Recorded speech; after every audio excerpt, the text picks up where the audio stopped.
चीन के साथ तनाव के बीच ताइवान ने रक्षा बजट अपना बढ़ा दिया है। ताइवान ने 2023 के लिए रिकॉर्ड तोड़ बढ़ाया है अपना रक्षा बजट। 2023 के लिए रक्षा बजट में 13.9% का इजाफा किया गया है ताइवान की ओर से। तो बढ़ती हुई तैयारी और चीन का विस्तारवाद, इसके लिए ताइवान खुद को कर रहा है तैयार। ताइवान की तैयारी हो रही है तेज। रक्षा बजट में उसने की है बढ़ोतरी, इसकी देंगे आपको पूरी जानकारी। चीन से तनाव के बीच ताइवान ने अपना रक्षा बजट बढ़ा दिया है। अपने सुरक्षा पर किया जाने वाला खर्चा बढ़ा दिया है ताइवान में। 2023 के लिए रक्षा बजट में 13.9% का इजाफा कर दिया है ताइवान ने। ताइवान का रक्षा बजट 19.41 अरब डॉलर हुआ करता था और समुद्री सुरक्षा और हवाई युद्ध क्षमता को बढ़ाना है इसका मकसद। पहले जो था उसको बढ़ा दिया है। वो इसलिए बढ़ाया है क्योंकि समुद्री सुरक्षा और हवाई युद्ध की क्षमता ताइवान अपनी बढ़ा सके। क्या आप मधुमक्खी की खेती करके हर साल 1 करोड़ कमाना चाहते हो? हर साल मधुमक्खी की खेती करके 4 करोड़ कमाने वाले आपको सिखाएंगे। फिर क्यों देरी? फ्रीडम ऐप को अभी डाउनलोड करें। ताइवान ने अपनी पहली पनडुब्बी की झलक भी दिखा दी है। वो भी अपनी ताकत दिखा रहा है। यह पनडुब्बी ताइवान में बनी है, सितंबर में लॉन्च कर दी जाएगी, सबके सामने आ जाएगी। उसने अभी सिर्फ झलक दिखाई है। ताइवान के रक्षा बेड़े में शामिल होंगे लड़ाकू विमान भी। और इन्हीं सब के लिए अंजलि, लगातार ताइवान भी तैयारियां कर रहा है, अपने सुरक्षा बजट को बढ़ाता जा रहा है। बिल्कुल विवेक, ये तैयारियां तो हम लगातार देख ही रहे हैं और टीवी9 भारतवर्ष की टीम तो सीधे ताइवान से ये सारी एक्सक्लूसिव जानकारी दर्शकों तक पहुंचा रही है। मैं प्रोफेसर सतीश के पास आना चाहूंगी। सतीश सर, इस वक्त एक और खबर ये कि चीन की तैयारियां इतनी तेज हो गई है कि दुनिया को पीछे छोड़कर अपनी नौसेना पर फोकस किया है उसने, और नौसेना इस वक्त चीन की बहुत आगे निकल चुकी है। हम लगातार आप एक्सपर्ट्स के जरिए ये समझ रहे हैं कि अगर चीन ताइवान पर अटैक करेगा तो जल के रास्ते से, समंदर के रास्ते से अटैक कर सकता है। इस बीच जरा समझाइए कि आखिर इन चुनौतियों के लिए क्या तैयार है ताइवान? अंजलि, बिल्कुल आपने सही कहा कि आपने न्यूज़पेपर में भी देखा होगा कि ओकिनावा का जो ताइवान के जो स्ट्रेट हैं उस पर किस तरीके से घेराबंदी चीन ने किया है कि यूरोप के साथ जो उसका ट्रेड है या युद्ध की स्थिति में या संघर्ष के, हम तो युद्ध नहीं कहेंगे, युद्ध संघर्ष की स्थिति में किस तरीके से यूरोप और बाकी अमेरिका के द्वारा जो सहायता पहुंचनी चाहिए वो नहीं पहुंच पाए, उसके लिए चीन पूरी तैयारी कर चुका है। यहाँ पर एक दो महत्वपूर्ण बातें कहना जरूरी है कि यूक्रेन और ताइवान के बीच में हम समानांतर रेखा के रूप में इसे हम नहीं देख सकते।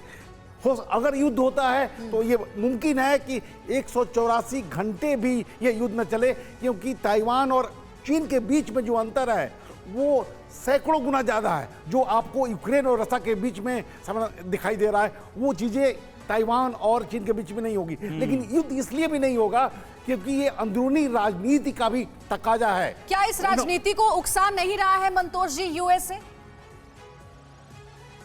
राजनीति को उकसा नहीं रहा है, राजनीति के प्रवाह में चल रहा है। ये अकेले यूएस इसका जिम्मेदार नहीं है। चाइना का अपना एम्बिशन जागा है, चाइना ग्रोइंग पावर हो रहा है, चाइना के पास कैपिटल आ गया है, रशिया डिस्ट्रॉय हो गया है, अपना बाजार आ गया है, सामान को बेच सकता है। बेल्ट रोड इनिशिएटिव के through $900 billion third world country में खर्च कर सकता है, फिर भी बैंकरप्ट नहीं हो। तो चाइना अपने आप में बहुत बड़ा, लेकिन सर अमेरिका को तो सब जानते हैं कि अपने फायदे के साथ ही वो किसी की मदद करता है। यूं ही अमेरिका मदद नहीं करता है किसी की।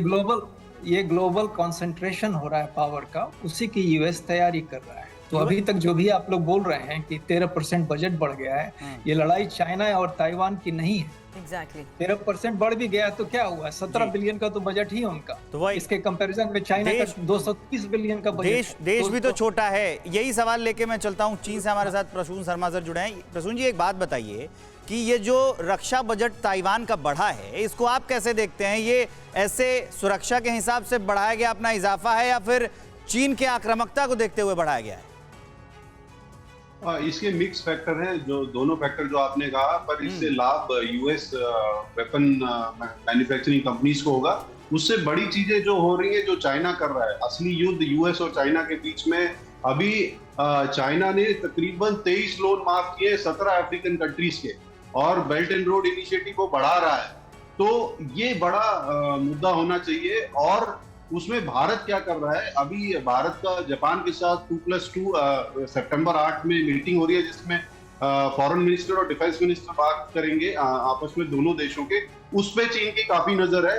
और भारत के रक्षा मंत्री मंगोलिया जाएंगे। मंगोलिया में भारत की फंड से 1.2 बिलियन फंड से वहां पे ऑयल रिफाइनरी बन रही है, जिससे 75% जो ऑयल की रिक्वायरमेंट है मंगोलिया की, वो सपोर्ट की जाएगी।